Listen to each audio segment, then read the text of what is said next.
Dear friends, आप देख रहे हैं 9th क्लास का गणित का मासिक मूल्यांकन नवंबर परीक्षा का जो हो रहा है इसका सॉल्यूशन। तो चलिए स्टार्ट करते हैं।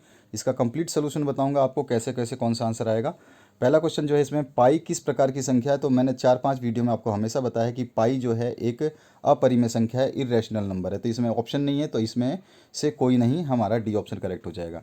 इसका दूसरा क्वेश्चन है 2 की पावर -3 ये किसके बराबर है। तो 2 की पावर -3 अगर दिया हुआ है तो माइनस वाली चिन्ह को अगर हम 1 बटे के नीचे ले जाते हैं तो प्लस हो जाता है, तो 2 की पावर 3 हो जाएगी। और 1/2 की पावर 3 क्या होती है, तो 2 × 2 × 2, यानी 2 को 3 बार गुणा करोगे तो क्या आ जाएगा 8। तो इसको अगर 3 बार गुणा करोगे 2 को, तो 2 × 2 × 2, तो ये हो जाएगा 2 × 2 = 4 2 × 8, तो 1/8 जो है सी ऑप्शन करेक्ट हो जाएगा। ये बहुत ईजी है, सभी को पता होगा। इसके बाद जो नेक्स्ट क्वेश्चन इसमें पूछा गया, निम्न में से किस बहुपद का एक शून्यांक जो है वो 2 है। तो यहाँ पे हम सभी के शून्यांक देखेंगे। तो यहाँ पे देखिए x-2 = 0 है, तो x को यहीं छोड़ देंगे, 2 को उधर ले जाएंगे तो 2 माइनस का जगह प्लस का हो जाएगा, तो 2 आ जाएगा। तो x = 2 जो है ये आपका किसका शून्यांक है, इसका। तो यहाँ पे बी ऑप्शन करेक्ट हो जाएगा। ठीक है, हमने बी ऑप्शन निकाल लिया। अब इसके बाद आते हैं नेक्स्ट क्वेश्चन की तरफ। नेक्स्ट क्वेश्चन है, यदि 2x² - 2x + 7 हो तो P2 का मान निकालना है। तो यहाँ पे सभी जगह 2 रख देना है, x जहाँ जहाँ लिखा है वहाँ वहाँ 2 रख देंगे। तो देखिए 2 × x², तो 2 का स्क्वायर, प्लस में माइनस में है आपका, तो माइनस में आपका 2 फिर से आपका x है, तो यहाँ पर x यानी कि x की जगह 2 रखना है, प्लस में 7 है। अब यहाँ पे 2 से इसको 2 का स्क्वायर कितना होता है 4, और गुणा में 2 है ऑलरेडी, और ये 2 दूनी 4 हो जाएगा, प्लस में 7 हो जाएगा। अब हमें इसको करना है गुणा, तो 4 दूनी ये 8 हो जाएगा, 8 - 4 + 7। ठीक है, तो अब हम प्लस प्लस वाले को जोड़ लेंगे, या तो डायरेक्ट आप 8 में से 4 को घटा दीजिए, तो यहाँ बचेगा 4। 4 + 7 कितना हो जाएगा 11। तो 11 जो है आपका बी ऑप्शन करेक्ट हो जाएगा। तो ये आपका आंसर करेक्ट हो गया। अब इसके बाद में नेक्स्ट जो क्वेश्चन है पाँचवा पाँचवा जो क्वेश्चन है, इसमें कार्तिकेय तल में क्षैतिज रेखा को क्या कहते हैं। तो देखिए ये आपका क्षैतिज रेखा में कार्तिकेय तल में ये वाली रेखा होती है, और इसको हम क्या बोलते हैं एक्स एक्सिस, और इसको क्या बोलते हैं वाई एक्सिस। तो यहाँ पे आंसर हो जाएगा ए ऑप्शन एक्स एक्स। उसके बाद छठा जो क्वेश्चन है, मूल बिंदु के निर्देशांक क्या होते हैं। तो सभी को पता है ये मूल बिंदु जो होता है इसके निर्देशांक 0 0 होते हैं हमेशा, तो डी ऑप्शन करेक्ट हो जाएगा। उसके बाद आते हैं सातवें क्वेश्चन पे। सातवां जो क्वेश्चन पूछा गया है, यदि 2,5 रैखिक समीकरण 2x + y = k का हल है तो k का मान निकालना है। यानी कि x का मान दे रखा है 2, और y दे रखा है आपको y 5 है, और x 2 दे रखा है, तो x और y की जगह इनको रख देंगे। तो 2 × x यहाँ पर इस समीकरण में रख रहा हूँ, 2 × x दे रखा है 2, प्लस में y दे रखा है आपको 5 बराबर k है। तो हम इस k का मान निकालेंगे, तो 2 दूनी 4, प्लस में 5 बराबर k, और 4 और 5 9 होता है, तो 9 हमारा आंसर आ गया, सी ऑप्शन करेक्ट हो जाएगा।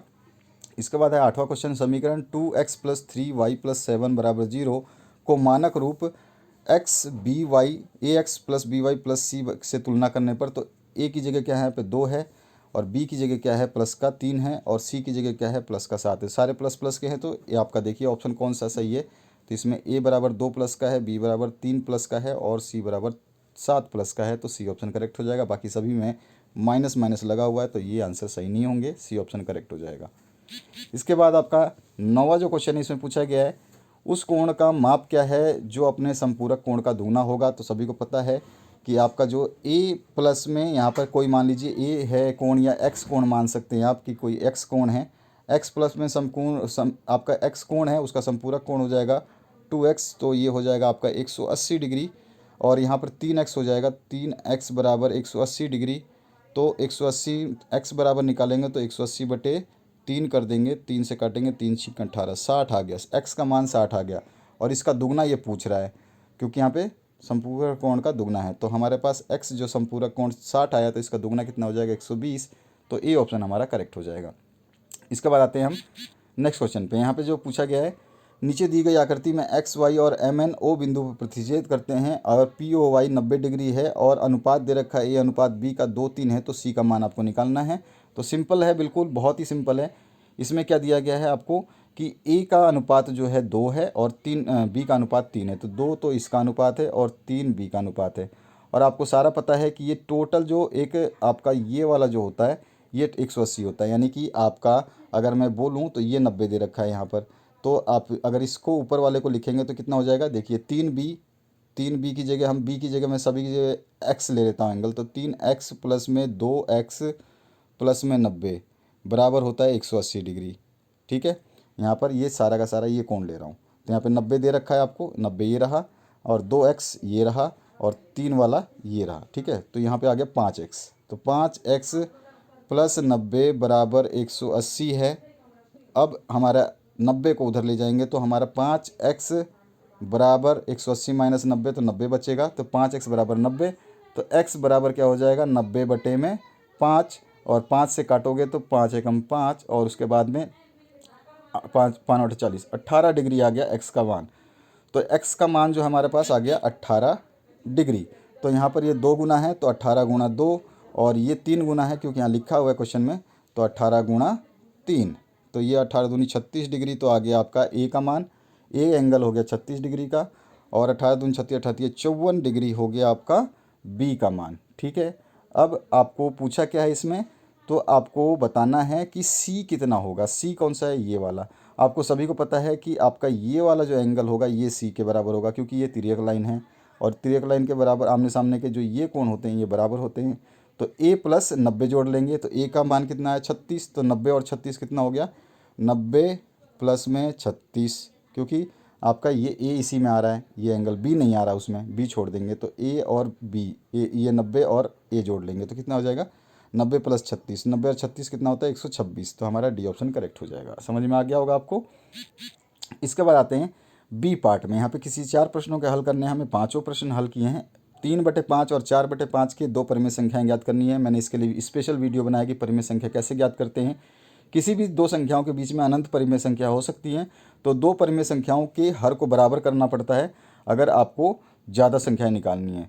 तो यहाँ बीच में 2 परिमेय संख्या निकालनी है, और 3 और 4 के हर को बराबर कर लेंगे तो हम 4 या 5 या 7 से जिससे भी आप गुणा करें दोनों को बराबर से गुणा करेंगे। तो मैंने इसको 6 से किया है तो इसको भी 6 से किया है। पहली संख्या 3/5 थी और दूसरी संख्या 4/5, इनको गुणा करोगे तो 18/30 आ जाएगा और 24/30।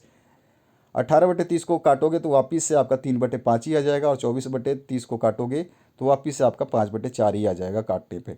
तो अब देखिए 18/30 है और 24/30, तो 18/30 के बाद क्या आ सकता है 19/30, 20/30, 21/30, 22/30, 23/30, 24/30 से पहले ये सारी संख्याएं आ सकती है। इसमें कोई भी संख्या 2 लिख सकते हैं आप, आपकी मर्जी है। आपका 30 नहीं आ रहा है क्योंकि अगर आपने 5 लिया है तो 5 के हिसाब से अलग संख्या आएगी, 6 लेंगे तो 6 के हिसाब से अलग आएगी, 7 लेंगे 7 के हिसाब से अलग आएंगी। तो आपकी मर्जी, कुछ भी ले सकते हैं। इसके बाद आते हैं हम क्वेश्चन नंबर 12 पे। 12 नंबर क्वेश्चन ईजी है आपका। इसमें पूछा है 100 घात वाले द्विपद और 35 घात वाले त्रिपद का उदाहरण देना है। तो द्विपद मतलब दो पद होने चाहिए। तो देखिए हम घात लगाना है, बस 100 का घात, x की घात 100 लगा देंगे, प्लस में 1 2 3 4 आप मर्जी से लिख दे, तो x की घात 100 प्लस 2, ये हमारा एक पहला समीकरण बन गया जिसमें द्विपद हैं, 2 पद हो गए।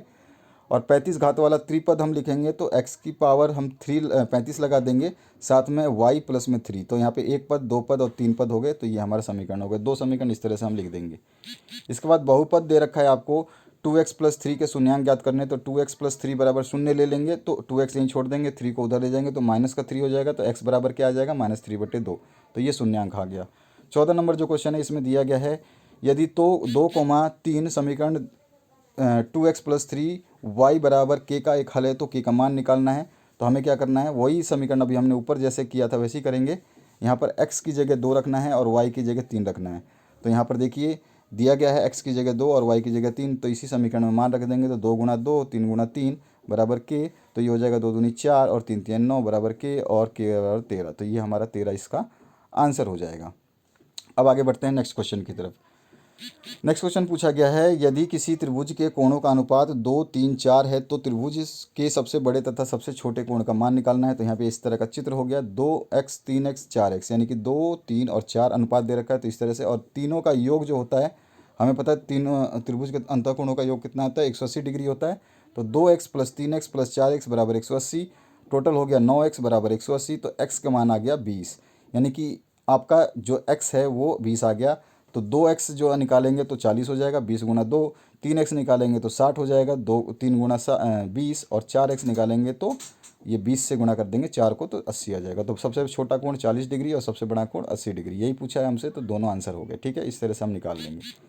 इसके बाद में निम्न प्रश्नों के हल करने हैं आपको, जिसमें ज्ञात करें कि बहुपद gx x-2 p P x x square plus 2x minus 8 का गुणनखंड है या नहीं। तो सबसे पहले दिया गया है x माइनस 2 बराबर 0, तो x के शून्यांक ज्ञात कर लेते हैं। तो x माइनस 2 है तो यहाँ पे x माइनस 2 बराबर 0 रखेंगे और x की वैल्यू निकाल लेंगे तो x बराबर 2 आ जाएगा।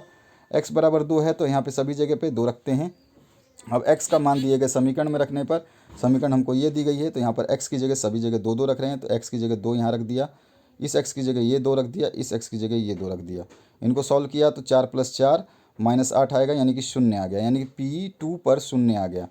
चूँकि P2 0 है इसलिए gx जो है आपका x माइनस 2 जो दे रखा है हमें क्वेश्चन में, gx बराबर x माइनस 2 वो px का गुणनखंड होगा अगर 0 आ जाता है तो। ठीक है, तो ये आंसर हो गया हमारा सही। अब आते हैं हम 17 नंबर क्वेश्चन पे। बहुपद x square minus x minus 6 का गुणनखंड आपको करना है। तो ये हमारे बहुपद है। अब हमें पता है कि जो बाहर वाले जो होते हैं इनका गुणा हमारा बीच वाले संख्या को तोड़ने पे आना चाहिए। तो हमने देखिए 3 गुणा 2 करा है, तो 3 गुणा 2 करने से 6 आ जा रहा है, और इन दोनों को प्लस माइनस करने से हमारे पास माइनस एक्स आना चाहिए, तो वो भी आ रहा है क्योंकि 3 माइनस का बड़ा है और छोटा है 2x, तो 3 में से जो है 2x जाएगा तो माइनस का x ही बचेगा। तो ये समीकरण हमें इस तरह से तोड़ेंगे। अब इसमें से कॉमन ले लेंगे, यहाँ पे x ले लेंगे तो यहाँ बच जाएगा x माइनस 3, और यहाँ 2 ले लेंगे कॉमन तो यहाँ पे बच जाएगा x माइनस 3। तो हमारे पास जो गुणनखंड आ जाएगा, एक आ जाएगा x प्लस 2 और दूसरा आ जाएगा x माइनस 3। तो ये दोनों गुणनखंड है, यही हमारा आंसर है। अगर वो पूछता शून्यांक क्या होगा तो शून्यांक हम ले लेते, एक पहले समीकरण को ले लेते। यदि x प्लस 2 बराबर 0 होता तो x की वैल्यू आती -2, यदि x माइनस 3 बराबर 0 लेते तो x की वैल्यू आती 3। तो ये हमारा समीकरण का उत्तर यहीं तक था, लेकिन अगर शून्यांक पूछता तो ये हम निकाल देते। इसके बाद आते हैं दो चर वाले रैखिक समीकरण 2x प्लस वाई बराबर 6 का 3 हल आपको निकालना है। तो इसमें क्या करना है, रैखिक समीकरण है तो अपनी मर्जी से x और y की वैल्यू पुट करेंगे और निकाल लेंगे।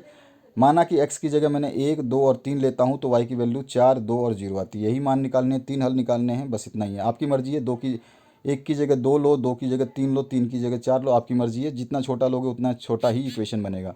तो अगर x बराबर 1 लेता हूँ तो x की मान इसमें रखूँगा, तो यहाँ पे रखूँगा, तो यहाँ पे आपका x का मान जब रखेंगे तो y की वैल्यू निकाल लेंगे। ठीक है ना, y हमारे पास ये इक्वेशन निकाल रखी है तो इसमें x की वैल्यू रख देते हैं। तो 6 माइनस 2 गुणा x की मान कितना लिया 1, तो 1 रख दूंगा। फिर यहाँ पे x की मान 2 लिया है तो 2 रख दूंगा, और तीसरी जगह x की मान 3 रखा है तो 3 ले लूँगा। ठीक है, तो इस तरह से x के मान रखूँगा तो हमारे पास जो वैल्यू आएगी y की, एक बार 4 आएगी, एक बार 2 आएगी, एक बार 0 आएगी। तो y की वैल्यू कितनी आई, 4, 2 और 0। यही हमारा आंसर है। इसके बाद नेक्स्ट जो क्वेश्चन है इसमें पूछा गया, सिद्ध करें कि त्रिभुज के तीनों अंतः कोणों का योग जो है 180 डिग्री होता है। तो इस तरह का त्रिभुज बनाएंगे जिसमें एक एंगल 1 है, एक एंगल 2 है और एक एंगल 3 है। और हमें पता होता है कि एंगल 1 + 2 + 3 को हमें सिद्ध करना है कि 180 डिग्री है। तो हम क्या करेंगे, भुजा क्यू के समांतर एक सम्मुख पी शीर्ष से होकर के एक रेखा एक्स पी वाई खींचेंगे, जैसा कि आकृति में हमने दिखाया है। तो यहाँ पर देखिए दूसरा जो डायग्राम है उसमें इस आकृति में हमने ये लाइन खींच दी है। तो यहाँ पर शीर्ष पे ये लाइन खींच दी है। अब एक्स पी आई एक रेखा है, अतः जो एंगल ये वाला है, ये वाला एंगल प्लस में ये वाला एंगल प्लस में ये वाला एंगल, ये सारे के सारे किसके बराबर होते हैं, ये सारा अभी मैंने ऊपर सॉल्व कराया था, ये होता है 180 डिग्री। ठीक है, और हमारा जो एक्स पी वाई है वो समानांतर है, ये वाला जो रेखा है समानांतर है क्यू आर के। ठीक है ना, यही चीज़ हमने देखी अभी, हमने ऊपर उत्पत्ति में क्या समांतर रेखा खींची है। तो इसके बाद में तिर्यक रेखा जो है आप देखोगे तो यहाँ पर आपको ये तिर्यक रेखा मिल जाएगी। ठीक है, तो ये वाला जो 2 नंबर कोण है ये 4 के बराबर हो जाएगा। ठीक है, ये रहा। और इसी तरह से ये तिर्यक रेखा है तो यहाँ पे जो 5 नंबर कोण है वो 3 के बराबर हो जाएगा। तो 5 नंबर 3 नंबर दोनों के दोनों क्या है, एकांतर कोणों का युग्म है। ठीक है, तो इस तरह से हमारा जो है 2 और 4 और 5 के मान जो है समीकरण 1 में रख देते हैं, यानी कि 4 बराबर एंगल 2 है और 5 बराबर एंगल 3 है। तो हम बस खाली जो समीकरण हमने ऊपर लिखी थी उसी में हम रिप्लेस करेंगे। यहाँ पर जो आपका ये 4 की जगह 2 रख रहे हैं और 5 की जगह 3 रख रहे हैं, तो यहाँ पर भी 180 आ रहा है। तो हमारे पास अर्थात यानी कि angle 1 plus angle 2 plus angle 3 का मान कितना आ गया, 180। यही हमें सिद्ध करना था, तो इति सिद्धम। ठीक है, अब आते हैं नेक्स्ट क्वेश्चन पे 20 नंबर पे। सिद्ध करना है कि समद्विबाहु त्रिभुज में बराबर भुजाओं के सम्मुख कोण बराबर होते हैं। तो इसमें हमें क्या करना है, ए बी सी जी एक त्रिभुज बना लेना है, और इसमें हमें दिया गया है कि जो समद्विबाहु है तो समद्विबाहु में ए बी बराबर ए सी होगा, यानी कि जो आपका ये ए बी है वो ए सी के बराबर होगा। और इसमें हमें सिद्ध करना है कि एंगल बी जो ये वाला एंगल है वो एंगल सी ये वाला दोनों बराबर होंगे, यही सिद्ध करना है। तो आइए हम एंगल ए का समद्विभाजक खींचते हैं। तो एंगल ए है ना, इसका समद्विभाजक ये खींच दिया ए डी लाइन। ठीक है, तो यह बी सी से ए डी पर मिलता है, बी सी लाइन है इस पर ए डी पे मिलता है। ठीक है, यही चीज़ बताइए, आकृति में दिखा रखा है। अब आपका ट्रायंगल बी ए डी ले लेंगे, बी ए और डी ले लेंगे। ठीक है। और दूसरा ट्रायंगल ले लेंगे CAD, CA और D ले लेंगे, दोनों तरफ से ट्रायंगल ले लेंगे। तो AB बराबर AC हो जाएगा क्योंकि दिया हुआ है, ये AB बराबर AC क्योंकि समद्विबाहु है तो ये दिया हुआ है, ये हो जाएगा। एंगल BAD और एंगल CAD रचना से हमारा बराबर है क्योंकि रचना हमने की है, ये वाला एंगल जो है बराबर की है, ठीक है। इसके बाद में AD बराबर AD हो जाएगा क्योंकि उभयनिष्ठ है, दोनों में ये कॉमन है लाइन। उसके बाद में आपका त्रिभुज जो है BAD सौरांगसम हो जाएगा SAS नियम द्वारा, ठीक है। और ये नियम से अगर सौरांगसम होता है तो दोनों एंगल क्या हो जाएंगे, बराबर हो जाएंगे CTPT से, ठीक है। तो हमारे पास अर्थात एंगल B बराबर एंगल C आ जाएगा। इति सिद्धम, यही हमें बताना था कि ये एंगल और ये एंगल बराबर होते हैं। बस ये 4 लाइन का स्टेप है। इसके बाद आते हैं नेक्स्ट, निम्न प्रश्नों में से किसी 2 के उत्तर देने हैं, मैंने सारे उत्तर दिए हैं। यदि Px की वैल्यू दे रखी है x² - 2x + 3 हो तो P1, P5, P0, P-1 और P2 के मान ज्ञात करने हैं। सभी जगह पे x की वैल्यू आपको कभी x की वैल्यू 1 रखनी है, फिर 5 रखनी है, फिर 0 रखनी है, -1 रखनी है, -2 रखनी है, बस निकालते जाना है। ये हमारा समीकरण है। तो चलिए सबसे पहले मैं आपको दिखा देता हूँ। सबसे पहले अगर हम P की मान 1 रखते हैं तो इस समीकरण में 1 रखने से, देखिए 1 रखेंगे तो यहाँ पर इस समीकरण में 1 रखेंगे तो 1 का स्क्वायर हो जाए 1। जहाँ पे x है वहाँ पे हम 1 रख रहे हैं। यहाँ पर 1 रख दिया और ये +3 है ही, इसको सॉल्व करेंगे 2 आ गया। इसी तरह 0 रखेंगे, x जहाँ जहाँ है वहाँ पर 0 के लिए निकालेंगे तो जहाँ जहाँ x था वहाँ 0 रख देंगे तो इसका मान 3 आ जाएगा। अब जहाँ जहाँ 5 रखना है वहाँ, जहाँ जहाँ x है वहाँ 5 रखना है, 5 के लिए मान निकालेंगे तो x की जगह 5 रखा, फिर x की जगह 5 रखा। यही समीकरण हर जगह रहेगी, बस x की जगह मान बदलते जाएंगे। इसका वैल्यू आएगा 18। फिर p का मान -1 के लिए निकालेंगे तो इसमें x की जगह ये रख देंगे -1, तो इसका मान आ जाएगा 6। एक और पूछा है आपको कि -2 के लिए निकालना है तो p -2 के लिए क्या होगा, जहाँ जहाँ x की वैल्यू है वहाँ वहाँ -2 रखेंगे, इसका मान आएगा 11। तो ये 5 वैल्यू हमें निकालनी थी जो हमने निकाल दिया। अब इसके बाद में पूछा गया है कार्तिकेय तल में किसी बिंदु की स्थिति निर्धारित करने वाले ऊर्ध्वाधर रेखा को क्या नाम कहते हैं। तो यहाँ पे कार्तिकेय तल है और इसका जो ऊर्ध्वाधर रेखा ये है, इसको हम y अक्ष कहते हैं, जिसको हम कोटि भी बोलते हैं। तो ये हम y अक्ष बोलें या कोटि बोलें एक ही बात है। मूल बिंदु के निर्देशांक क्या होते हैं, पहले दूसरे क्वेश्चन में हमने देखा 0 0 होते हैं। और बिंदु 4,5 का कोटि क्या होगा, तो देखिए ये होता है आपका भुज और ये होती है कोटि। तो कोटि अभी मैंने बताया y अक्ष होती है और y कौन सा, y का मान कौन सा होता है -5, तो ये हमारा -5 जो है कोटि हो गई। अब इसमें भुज क्या होता है, तो भुज क्या होता है हमारा x का मान क्या है 2 है यहाँ पे, तो 2 हमारा भुज हो गया। और बिंदु -4 और 5 किस चतुर्थांश में है, तो आपको सभी को पता होगा, पढ़ा भी होगा कि चतुर्थांश जो होते हैं आपके 4 होते हैं। यहाँ पे 1 नंबर, ये 2 नंबर, ये 3 नंबर और ये 4 नंबर। यहाँ पर दोनों x और y प्लस होते हैं, इसमें आपका y प्लस होता है और x माइनस होता है, इसमें x माइनस होता है, y भी माइनस होता है, इधर भी y माइनस होता है, इधर x प्लस होता है। तो आप देखिए ये पूछ रहा है कि x का माइनस है और y का प्लस है, तो x का माइनस तो इसमें है और y का प्लस इसमें है, तो दूसरे कोऑर्डिनेट में यानी कि द्वितीय चतुर्थांश या दूसरे चतुर्थांश लिख देंगे आंसर, ठीक है। अब आते हैं अंतिम क्वेश्चन 23 नंबर जो पूछा गया है। दिए गई आकृति में PQRS 2 दर्पण है जो एक दूसरे को समानांतर पे रखे गए हैं। यहाँ पे नीचे अभी डायग्राम दिखाऊंगा। एक आपतन किरण जो है इंसिडेंट रे AB दर्पण PQ से B पर टकराती है, परिवर्तित किरण रिफ्लेक्ट होकर के पथ BC पर चलकर दर्पण RS से C पर टकराती है तथा पुनः CD के अनुदिश परिवर्तित हो जाती है। तो सिद्ध करना है कि AB जो है पैरेलल है CD के, यानी समानांतर है। तो ये डायग्राम है, इसमें बोला कि कोई जो लाइन है, कोई किरण है जो आकर के B से टकराती है और टकराने के बाद ये परावर्तित होती है और जा कर के C पे टकराती है और C से फिर परावर्तित होती है D पे जाती है। तो ये कह रहा है कि ये रेखा और ये रेखा क्या समानांतर होंगी, ये हमें बतानी है, ठीक है। बस इतना ही हमें बताना है। तो चलिए स्टार्ट करते हैं। सॉरी, हमें ये बताना है कि ये रेखा और ये रेखा समानांतर होगी या नहीं, ये बताना है। तो ये तो दे ही रखा है समानांतर, तो हमें ये बताना है। तो बहुत ही आसान है। यहाँ पे दर्पण में हमें क्या करना है, एक रचना कर देनी है कि ये जो अभी डायग्राम देखा था इसमें एक लंब खींच लेंगे। देखिए 2 दर्पणों के बीच में B और C एक लंब खींचें, तो यहाँ पे L और M लंब खींच लिया। अब हमें पता है कि ये तिर्यक रेखा है, तो इसका ये वाला एंगल और ये वाला एंगल बराबर हो जाएगा। तो यहाँ पे देखिए आराम से समझिए कि एंगल LBC ऊपर है और C ये है, तो एंगल LBC यानी कि ये वाला एंगल किसके बराबर होगा, ये वाले के बराबर, यानी कि BCM या MCB के, ठीक है ना। आपको पता ही है क्या होते हैं, ये एकांतर कोण होते हैं। ये इस तरह से जो कोण होता है आपका, कोई लाइन गई तो ये वाला जो कोण हम देते हैं और ये वाला कोण बराबर होता है ना, तो उसी की बात हो रही है, ये वाले और ये वाले कोण की बात हो रही है। एकांतर कोण होंगे तो ये वाला समीकरण 1 बन जाएगा। अब आपतन कोण या परिवर्तित कोण का मान भी हम बता देंगे कि कौन कौन सा है। तो A B L, A B और L ये वाला एंगल है और यहाँ पर आपका जो एल बी सी, एल है, बी है और सी है, ये वाला जो कोण है ये आपका बराबर हो जाएगा, क्योंकि आपतन कोण है ये। ठीक है ना, आपको साइंस में पढ़ा था कि जो टकराती है तो कैसा प्रतिबिंब बनाती है, वो एंगल बनाती है, वो बराबर होता है, परावर्तन अपवर्तन। आपतन कोण बराबर परावर्तित कोण होता है, ये हमने फिजिक्स में पढ़ रखा है। तो यहाँ पर हम उसी फॉर्मूले को यूज़ कर रहे हैं। तो एम सी बी बराबर हो जाएगा एंगल एम सी डी। ठीक है, तो 3 इक्वेशन बन गई, और तीनों इक्वेशन समीकरण तीनों से हम कह सकते हैं कि एंगल जो है आपका ए बी एल बराबर एम सी डी हो जाएगा। ये चौथी इक्वेशन बन जाएगी। और समीकरण 1 और 4 को जोड़ने पर, क्योंकि दोनों इक्वेशन जो है हम बराबर कर रहे हैं, तो यहाँ पर एम सी बी इसमें भी है और एम सी बी इसमें भी है। ठीक है, तो नहीं सॉरी, हम दोनों को जोड़ देंगे। जोड़ने के बाद में हमें सीधा सीधा हमें प्रूफ जो करना है वही चीज़ निकालनी है। तो पहला वाला ये इक्वेशन है, दूसरी वाली ये इक्वेशन जो हम जोड़ेंगे तो ये निकल जाएगी। और ये एंगल का मान जो है M C B plus M C D, ये कितना हो जाएगा एंगल बी सी डी के।